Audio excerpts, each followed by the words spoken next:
Wow! Guys, nakita nyo yung tubig. Ayan, pwede maligo. Okay, pwede mag-swimming doon. Ay guys, yan, nakarating na kami dito sa May Falls. So, sobrang layo pala niya from the entrance kung saan ka bibili ng ticket. Okay. So, hindi pala siya malapit lang. So, yung map pala niya, mag-i-start dun sa pinaka-checkpoint. Mamaya, bibidyoan ko para makita nyo siya. Pero from the ticketing office, kung saan ka mag-entrance, nag-drive kami ng almost 10 minutes bago kami sumemplang. Tapos yan, andito na kami ngayon. Thanks God kasi tumakbo uli yung motor. Okay. Nag-staka pala yung ano niya, yung side stand.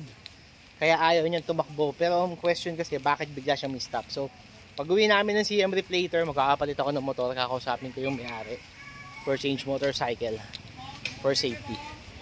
Ayan. So ngayon, ito. Ayan, ganito yung area. Okay.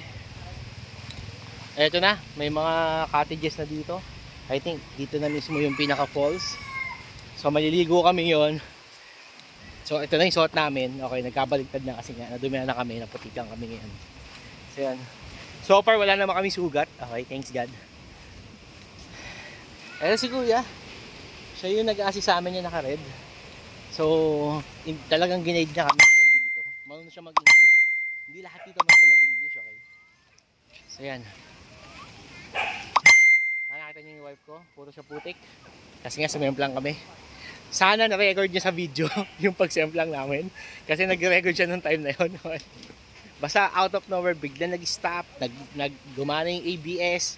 And that's it. Ayaw na tumakbo. Kasi sumemplang na kami. Okay?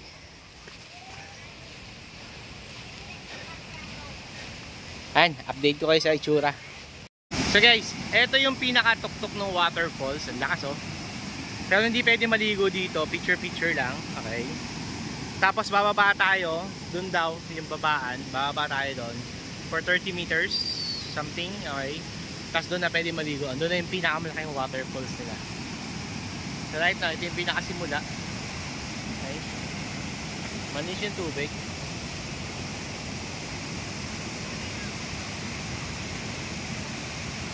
Medyo brown yung tubig kasi nga naman umuulan-ulan ngayon dito. So, kamusta yung waterfall? Muna ako tanong. Kamusta yung pag-templang? Naka-video na to.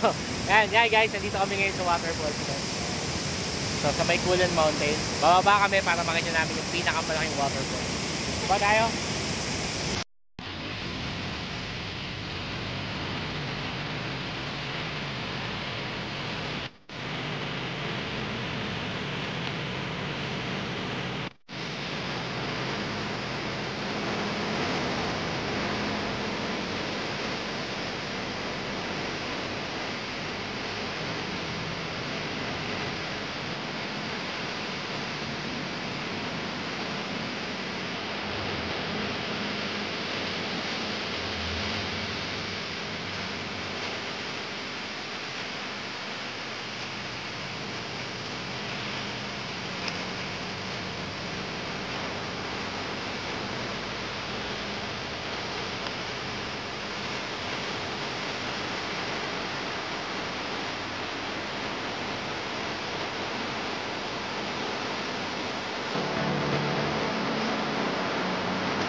Ayan guys, salubong na namin yung mga foreigner kanina na nakita namin sa entrance, okay? Kung hindi nagloko yung motor namin kanina, nauna pa kami sa kanila. Pero na nga, everything happened for a reason, okay? Kasi, eto, nakilala namin si Kuya Guide. So local siya dito, so ginaid na niya kami, so mamaya siya na yung bibigyan ko ng tip. Sa tingin nyo, magkano dapat ibigay natin tip sa kanya? Ito siya. Okay, so ito yung bababaan natin.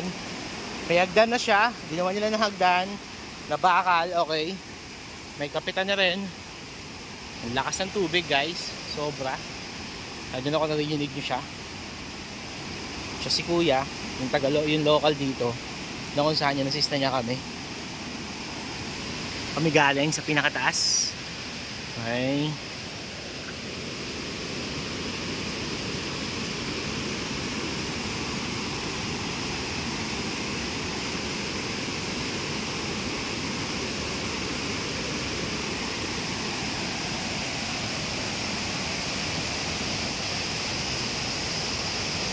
Wow! Ganda!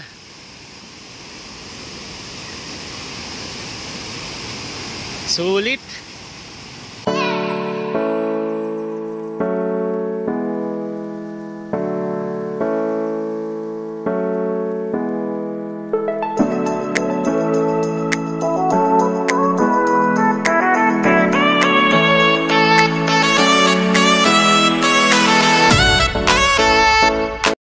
Ganda guys, sobra.